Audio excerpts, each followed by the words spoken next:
In yesterday's show, I spoke about Gumiho's funky new style of mech that he used to defeat Dark in Game 1 of their group stage set at IEM.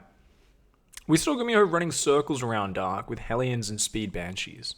He was harassing relentlessly from all angles, before finishing the game with two very decisive and well-timed attacks. Today we're going to take a look at the second game of the series from Dark's perspective. A warning though before we get into it.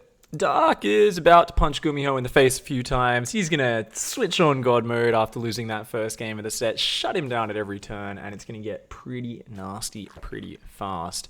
For those of you guys who haven't watched the previous episode, I definitely recommend you go back and watch daily number 142. It was game 1 of this set. To give you a quick summary, basically, Gumiho just denied scouting pretty well. Even though Dark had Overlord speed, he really limited his information, and then he was just running in with a series of Hellion run-bys, Banshee flybys with the Banshee speed. Got over 20 workers in the first 6.5 minutes of the game, and then he had a big squad of Banshees kind of roaming around the map, just terrorizing Dark for the rest of the game. And he even almost sniped the Greatest Spy with that in the late game. In the end, Dark just didn't really have enough to hang on against the big, strong mech pushes of Gumi in the mid to late game. When he finally got Broodlords out, he'd already lost so much economy that when he went to fight Gumiho just had too many Vikings, and he just kind of sniped him out of the skies while having enough Thors and tanks on the ground. So it was a really cool, very aggressive opening out of Gumi. He was attacking from all sides in the early game, denying scouting, and really using his mobility to fight very well against Dark. It's a really interesting situation, and a theme we're going to keep touching on throughout this is that the maps are very important. Newkirk Precinct was the previous map. It was a very wide open map. The bases are very spread apart, and the Hellions and Banshees really were able to find their way in multiple times. This map's going to be on Abyssal Reef, and as we see, it's a much more easily defended map. We got just a narrow choke point there, which you can block with a single queen. And to get up to the third, yeah, it seems like there's two pretty big ways in, but to get up here, you need to basically go past the front, and Overlord can easily see you driving up there. And this backside as well, we're going to see Dark has a really cute solution to that avenue. So just generally, Hellions have a really hard time on this map when it comes to actually shutting everything, to finding an opening in. And Dark is going to show us just how to lock down the hatches, play incredibly safe versus the sort of opening that Gumiho is doing. And that really is very important, because whenever you're looking at successful mech styles, you're looking at a player who is looking to do a lot of damage early on. We were talking about it yesterday that the Terran wants to find damage with Hellion Banshee. He wants to throw the Zerg's build order off, and he really wants to just interrupt everything that's going on for him. You don't open up mech just sitting there and turtling. That's kind of a common misconception, because we always talk about mech as being cost efficient, slow, turtling, and defensive. But that's not actually how you play effective mech. You need to be very harassment focused with your mobile units, at least in the early game. And even throughout the mid to late game, you need to keep on doing Hellion run-bys and Banshee flybys and this sort of thing to make sure the Zerg isn't overly greedy. First thing we can notice from Dark is his Overlord just went straight down along the bottom of the map, and that kind of checks for proxies, but most importantly, it's going to get in position underneath the main base to scout up there a little bit later on. Also, because his second Overlord then came on the frontal path, and he's going to sit on this piece of high ground, there was no opportunity for the early Marine of Gumi to snipe anything. Gumi actually went out, scouted out here with his Marine, was looking for that first Overlord, but he didn't quite find it. So Dark just playing very safe, knowing that Gumiho would love to chase some of his units off the map here in the early game. We are going to notice as well, this is a very safe opening. Dark went with a hatch gas pull, but he's pulled off gas only after starting Overlord speed at about 3 minutes. So Ling speed first, then Overlord speed, because he wants this 100% scouting info. And something which happened last game is Dark actually underreacted to this starport. With this build, Gumiho actually gets that tech lab down as the first add-on and builds the starport on the tech lab. So this is like the fastest possible cloaked Banshee you will ever see. And Dark wasn't quite ready for it last game. This time around, he's saying, okay, Hellions, Banshees, I know they're going to hit me really fast off this opening. He actually dropped Spore Crawlers at 4 minutes. This is like the earliest Spore Crawlers you will ever see. But he wants to make sure he's 100% ready this time around. He also drops a Roach Warren and 2 gases. So the Roach Warren went down pretty much immediately when he saw it was a Hellion Banshee opening for sure. And then he went for the Spore Crawlers and the double gases, both at about 4 minutes. What we're going to see here is also a very fast lair starting up with this first 100 gas. Now that's really important because when you're playing against high-level players, even though the Spore kind of protects most damage from the Banshee can always find an opening. And we're going to see Gumiho do just that. Finds a second drone kill there, and now he can just go hold position over these gases out of Spore range. We can see Dark doesn't actually have the revelation, but he pulls back those drones very quickly before they go down, saving a lot of these drones on weak dark red hit points. He's got a few queens, in total 4, so he hasn't built a massive amount of queens against this. That's because he's building roaches, he's building spores, he's building overseers. He's making sure he has all of the tools he needs, but he has to skimp on something. So you can't go like 7 queens and have roaches and have spores and have a fast lair. So Dark, he knew he had to be very precise with these queens, and that was beautiful starter step there. If your opponent goes deep on this map, on this side of the map, you can really zone them out. The reason Banshees are powerful on this map still though is this side, you cannot zone them out. You can put spores and queens there, and a Banshee can still fly right along the north side and just jump into that main base and start giving you a very bad day. Here, a Hellion run by does get in, and this is really cool. Because it does actually highlight a very small weakness in Dark's play. I'm going to go back very quickly and then fast forward through this section to point something out. Let's look at Dark's map vision. He actually puts out an Overlord here, an Overlord down here, and some Overlords up here. So he's going to see 100% where that Banshee comes from, you would think. But if we actually go back, check this out. This is like, I don't know if this is actually Gumiho doing this on purpose or not, but this first Banshee, look at this. Are you kidding me? Are you kidding me? He found the gap right between those two Overlords, which is why Dark loses a drone here. Otherwise, Dark would be a little bit quicker to pull these drones back. Just notice that pulls the drones back, then sends them back to mining once the Queen shears them away. All these little reactions are so good from Dark. But these Overlords are important, right? And this isn't against Mech necessarily. At this stage, it could still potentially be a bio transition. Love these little moves, by the way. But what he's going to be focusing on is seeing where the Hellions rotate to. If the Hellions are here, sure, you can have a few Queens and Roaches out here defending. But if those Hellions quickly rotate down here, you can't also have Queens and Roaches there. So it's very important to have Overlords out, spotting where the Hellions are rotating to and where they're coming from. If you don't have that vision, then you can get surprised. And this is where Dark makes a mistake. He doesn't really need this Overlord because, well, he's got this Overlord. For Hellions to get up here, remember, this is, whoops, sorry, I don't know what I just pressed. These rocks are there. So Hellions need to drive around past that Overlord. This Overlord here should be down there. Maybe he was more worried about watching the Banshee, but he really should be watching the Hellions.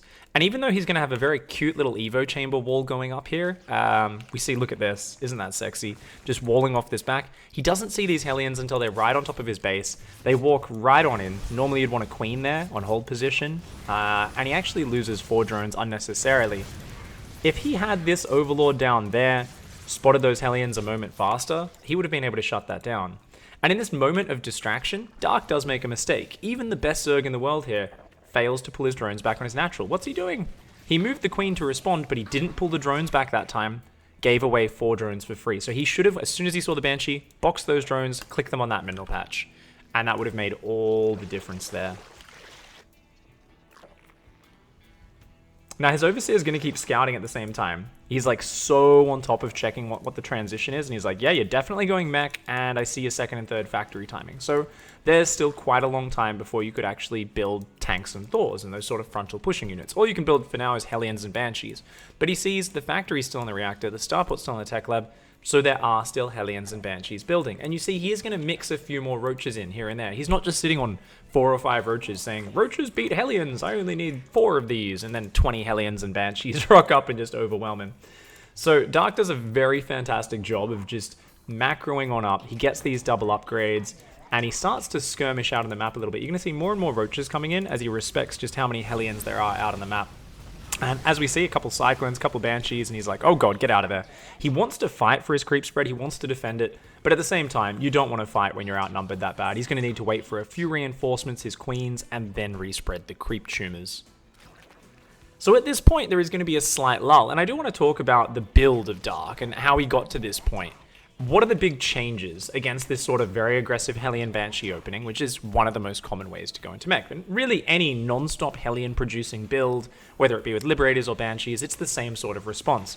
And remember I talked about it before, you need spores, you need a faster lair in case, because you need the Overseers. All of this delays your gas income, and you really need to choose something to skip on. And really the biggest problem you have is securing economy safely. As a Zerg player against these openings, you don't really need upgrades early on, because your opponent's spending all their gas on Banshees, or Liberators, or these sort of tech units. It's not the same as against a bio build, where the Terran player ramps up their aggression very slowly. They come across the map at 5 minutes 30 with 2 medevacs and 16 Marines. You can defend with just Queens and Zerglings, and that's it. No, you need Spores, Overseers, you need Roaches, you need extra Queens. You need so many different tools in the early game. These Mech openings really ramp up the aggression. They switch it up a notch very early on, so you need to make sure you've got more units out for defense, more tools for defense, and that slows down your whole build. So even though Dark still builds his economy at a pretty good pace, he puts his Evo chambers on the back burner, and that's why he only dropped these evolution chambers at about 5 minutes 30 to 6 minutes. So you'll often see people going like 4-minute double evolution chamber against like a 2-1-1 or a bio build, never against a Hellion Banshee opening. Because if you spend all that money on upgrades, you're going to have such a hard time defending. Even if you defend well, you have enough units, you're just not going to have a big economy behind it. So Dark instead focuses on droning up 3 bases very early, getting his defense, and adds his upgrades just a little bit later. And this also allows him to get towards that Hive tech, which against the Mech follow-up is much more important. He's going Roach, Hydra, Viper. This is the most standard follow-up you want to be doing. Going towards those Vipers is so important, because these allow you to abduct tanks and Thors. If your opponent clumps up in a ball, you can blinding cloud them all. And things can get really out of hand if you don't have tools like Vipers to just pick away at your opponent for free. And eventually the Broodlords will be coming out after this as well. There's a really interesting point here where I should point out Gumiho. Remember I talked about this map having great airspace around the top for those Banshees to be a pain in the arse. Dark's not defending it perfectly, but because he defended the early aggression very well, he only lost a total of, I think it was like 12 or 10 workers in that entire early stage, and he was rebuilding his workers. Like, he was, you know, pretty low on defense in the first place. He only had a few Roaches and Queens out. He was droning pretty hard. He could absorb those losses, and losing a few drones at this later stage when you're up at 70 drones or 80 drones already, you don't really care about it nearly as much, as long as you rebuild those drones immediately. But it would have been a little bit harder to defend if Gumiho went for Hyperflight Rotors. He forgot Banshee speed this game. It's actually like such a pain, because his starport was on that tech lab for so long and he just completely forgot it. His second and third factory was a little bit faster than in yesterday's daily and game 1, but it really does not make up for the fact that his Banshees just lose so much efficacy, so much maneuverability.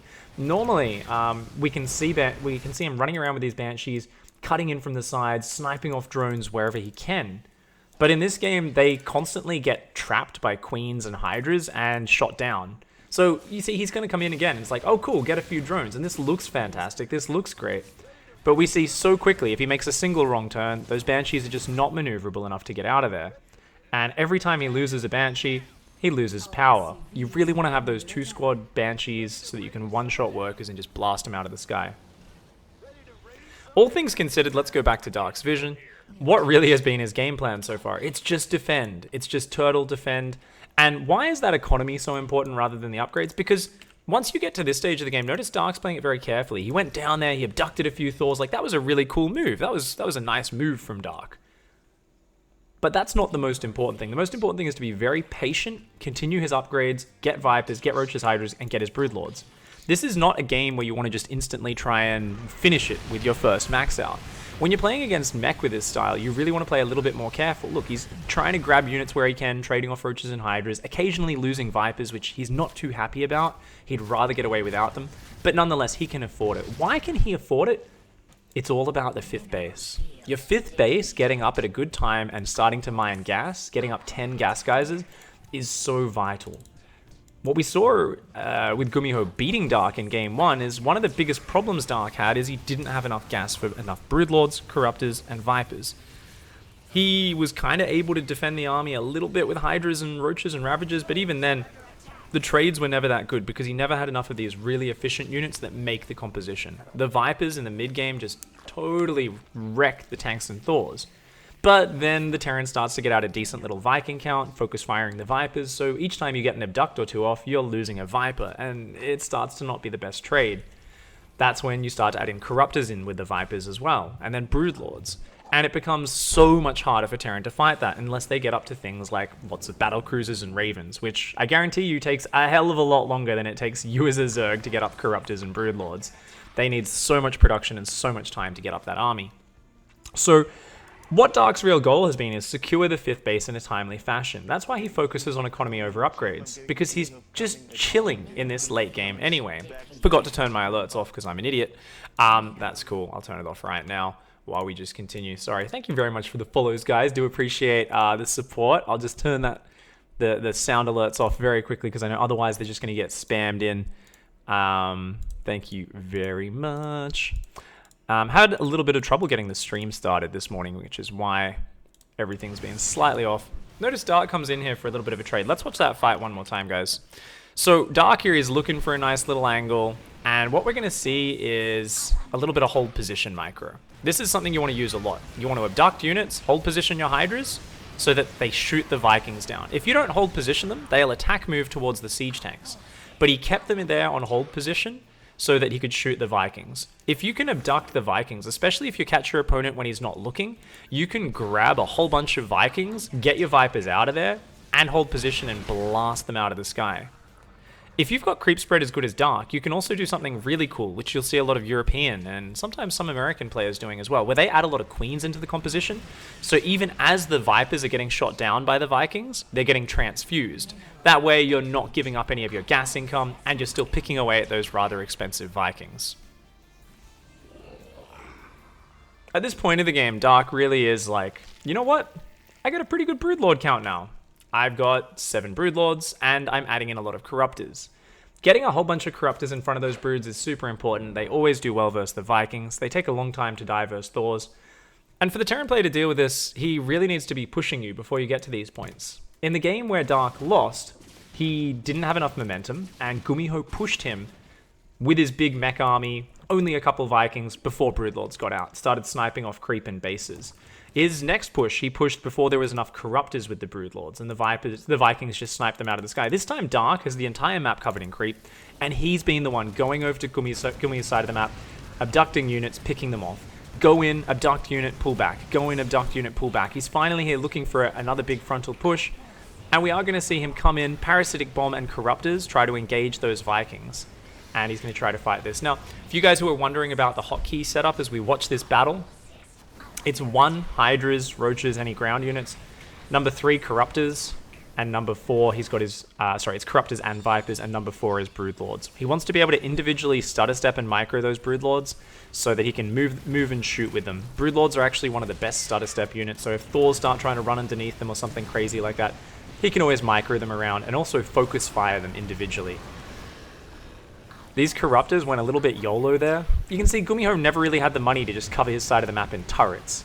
The momentum from earlier in the game here was just carried through by Dark. Gumiho barely had a chance to mech out, didn't quite have enough Vikings or enough upgrades on them. Hell, his ship weapons +1 isn't even finished yet. So Dark was able to just overwhelm. He just peed that command center down to its death, and he's rolling over the top.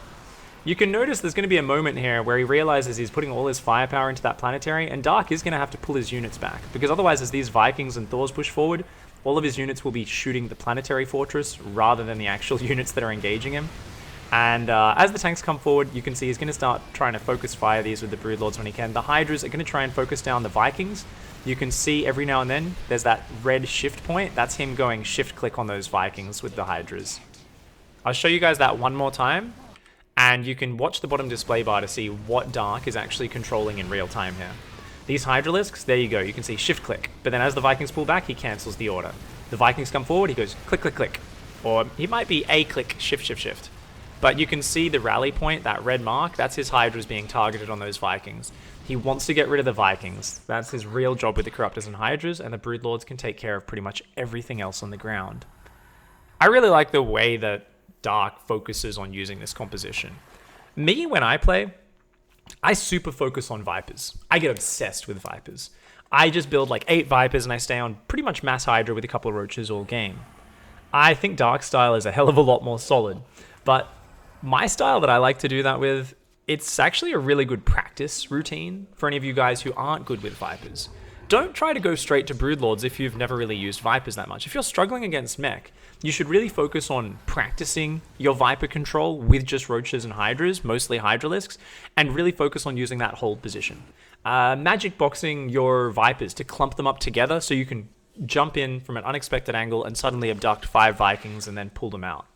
Working on that micro, working on abducting tanks from the edge without getting shot in return, doing all these sort of things will allow you to actually just be super efficient and do this sort of run in, grab units, pull back, this very efficient and recycling focused usage of your energy. I still use that at high GM. I beat a lot of players. If you guys were watching yesterday, you might remember though, I did say I've played against Gumiho's Mech quite a bit, and he almost always beats me. I might have beat him in HOTS one time. I think I took a game off him in HOTS a long time ago, where I fungled all his Ravens. But yeah, he always pushes so hard and decisively, except in games such as this one, where, you know, he didn't get the damage early. Dark got a little bit, you know, of tempo and never really gave him the chance to push. But whenever you play against a player like Gumiho, who's really on point with his timings, I find that going for the heavy Viper style does seem just a little bit weak, because the Terran player, you'll pick off 8 siege tanks for free, but he'll have another 12 siege tanks and 5 Thors behind it. And he's not going to give you time to recycle your energy, and he's going to push in and snipe your bases. He's going to constantly be running around with Hellions and Banshees anyway. This is something where, because Dark had so much momentum in this game, and because of the map layout, Gumiho didn't really find a moment to run those Hellions in the backside very much. He never found that big Hellion damage. Sure, he's up to, what, 36 workers killed? It sounds like a lot, but a lot of those came from later run-bys. There was 1 or 2 big Hellion and Banshee run-bys later on in the game, and Dark was already at 80 workers. Those run-bys are still effective, they're still worthwhile, they're still good, but they're nowhere near as effective as those ones earlier in the game. If you can damage the Zerg when he's down at 50, 40, or even only 60 drones, any of those counts, if you knock him down 5, 10, 15 workers, it's a big impact. But you need to find that opening. So I think for Zerg, you've got to think about it from the Terran's perspective and understand the Terran wants to be attacking you, right? The Terran player wants to be coming in from these sides with these harassment units. And that combination is very powerful, because you're going Roaches, you're going Hydras, you're going Vipers, you're going Broodlords. You're going a somewhat supply inefficient meaty ball, especially if you get forced into a lot of Roaches early on. They don't do a lot of damage for how much supply they fill up. You're at 80 drones, sometimes even 85 drones. That, plus having Roaches in your army, plus Vipers that don't shoot, plus later on Broodlords that are very immobile, you're always open to these counterattacks. And so just the Terran going through the motions of harassing you from all sides like this, especially if they get momentum and don't let you get a mineral bank, it becomes very difficult, especially on maps where those Hellions can get in. On this map, we saw in these earlier stages, there weren't that many opportunities for Gumiho. We can take a look back here very quickly and we can say, all right, his Hellions just couldn't get in. There was this great wall here. Queens were blocking. The creep spread got out all over the place. And on the right-hand side of the map, I mean, the thing is, with a Hellion Banshee opening, you can't take these rocks down. If those rocks could come down, it would be an entirely different story. But because they can't, there really are only 2 avenues. Gumiho can come in from this angle, and he can come in from the south angle. As long as Zerg watches for both of those, and by golly he does, look at those Hydralisks, all rallied to a very nice safe position, he's going to just shut down all of these counterattacks. And this is something you've got to watch, because then your aim as the Zerg is also to bank up a bit of a mineral bank, and as you take a 5th or 6th, you want spores and spines everywhere. Otherwise, Banshees, otherwise the, Jesus, my brain, the Hellions can get way out of control, right? I also think something we saw in the first game of Gumiho where he had Hyperflight Rotors is, at this stage, we saw 6 Banshees come in, snipe Spore Crawlers like they were nothing without even losing a single Banshee, and continue to cause a lot of damage. So another question is, maybe if you as a player struggle against speed Banshees, if you're playing against them, maybe you should get Aspire and get a few Corruptors or Mutalisks out a little bit earlier. Because otherwise they can just kind of float around these dead areas, your Hydras and Queens can't get to them, and they can just choose what angle to come in from.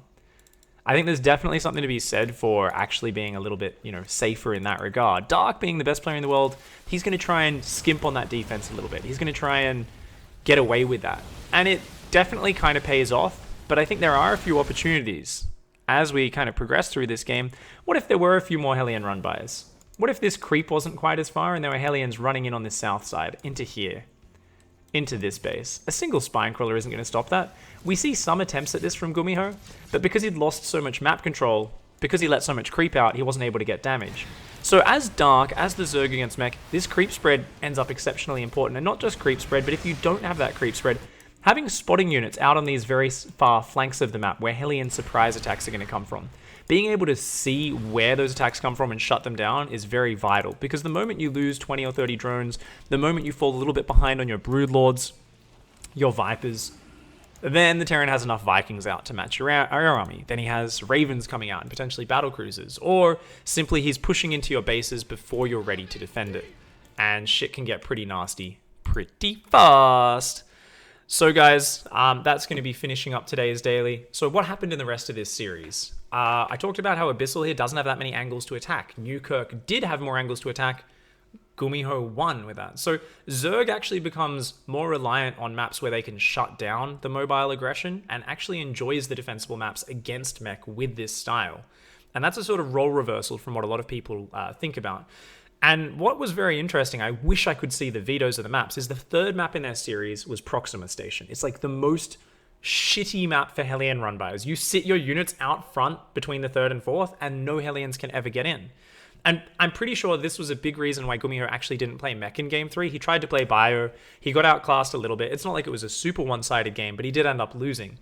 And I really wish there was a game on Cactus Valley or a game on Belshire Vestige so we could see a third match between these two. And we could see Gumiho be a little bit more active with his Hellions and see, does Dark commit a little bit more to trying to block those counterattacks? Does Dark change up his style a little bit? Does he use a bit more Tunneling Claw, Roach Burrow harass himself? There's a lot of questions I have, and I look forward a lot to actually seeing the answers to that. Now, I know a lot of people are going to be asking about Swarm Hosts as well. Swarm Hosts are very strong in the European meta. No one plays Mech in Europe at the moment, and they say Swarm Hosts is part of the reason why. However, I don't have a lot of replays of this because people aren't really playing it, so I'll have to talk about Swarm Hosts against Mech when that comes around. The one thing I can say on the point of Swarm Hosts right now, though, is if you've got speed Banshees, you're going to make it really hard for Swarm Hosts to get in position to harass you, because those Banshees will chase them down and just kill them very, very quickly. Having air dominance is really powerful against those Swarm Hosts. So then if the Swarm Host player has to build Muters or Corruptors as well as their Swarm Hosts, it's going to be very difficult for them to just stop a frontal push where the Terran player maybe even splits his army in two, baits out the Locusts on one side, pushes in the other, or simply pushes the front, baits the Locusts, withdraws, and then pushes in and kills a bunch of stuff.